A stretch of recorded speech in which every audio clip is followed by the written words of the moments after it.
Two friends graduate from college on the exact same day. They secure similar jobs, earn the same starting salary, and rent apartments in the same city. Every visible variable is identical. 25 years later, their lives have diverged. One has achieved financial freedom, while the other remains trapped in the cycle of living paycheck to paycheck. This gap didn't open because of luck or a sudden windfall. Neither of them won the lottery or inherited a fortune. They didn't differ in intelligence, and their lifetime earnings were remarkably similar. Large-scale financial outcomes are built through the compounding of tiny, invisible decisions, repeated every single day. David's timeline begins with the euphoria of a first $55,000 paycheck. For the first time in his life, he has significant disposable income. He immediately begins upgrading his life. A new phone, a luxury apartment, and daily conveniences that seem small individually, but carry a heavy collective cost. As David's career progresses, every raise is immediately absorbed. Instead of building a net worth, the additional income fuels an ever-expanding lifestyle. This chart shows David's trap. As his income rises, his lifestyle expenses rise with it, leaving zero margin between what he earns and what he spends. This is the hedonic treadmill, a biological reality where the human brain rapidly adapts to new luxuries and resets its baseline for happiness. 3 months after purchasing a dream car or moving into a luxury apartment, the novelty fades. The luxury becomes the new expected baseline. Because of this reset, spending tends to grow at the same rate as income, and in many cases, it accelerates even faster. A 6-figure salary cannot solve a behavioral problem. Without a conscious shift, a higher income simply buys a more expensive cage. Now, consider Sarah. She begins on that same $55,000 baseline, but she operates by a different set of rules. Sarah intercepts 20% of every paycheck before she has a chance to adapt to it, routing it directly into investments. She hides the money from her own lifestyle expectations. While David's wealth is visible in his car and his apartment, Sarah's wealth is hidden. She drives a used vehicle, cooks at home, and avoids consumer debt. This is the societal illusion of wealth.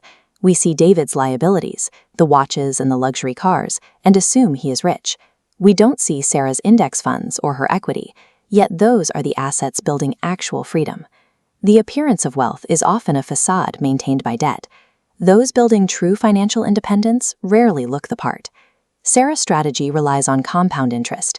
By investing $500 every month at a 10% annual yield, she sets a 30-year timeline in motion that scales toward $1 million balance. For the first decade, the progress looks flat. This is where most people quit. Success during this phase requires patience rather than a high-risk strategy.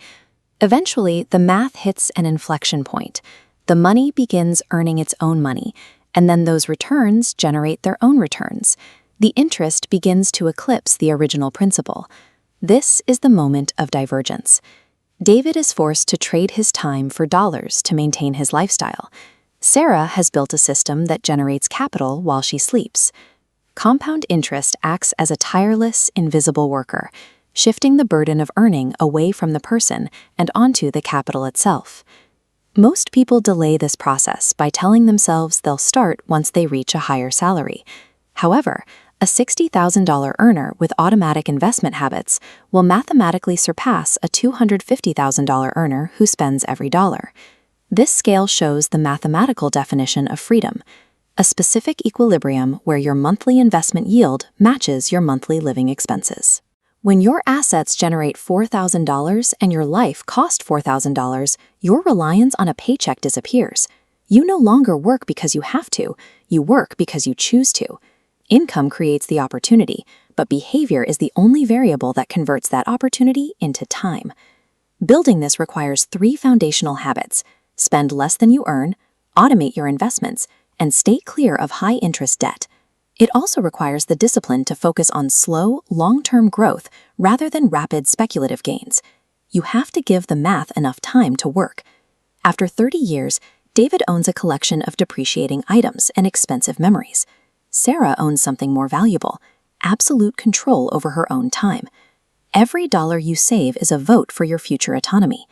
The decision starts with a single question: are you buying things, or are you buying your freedom?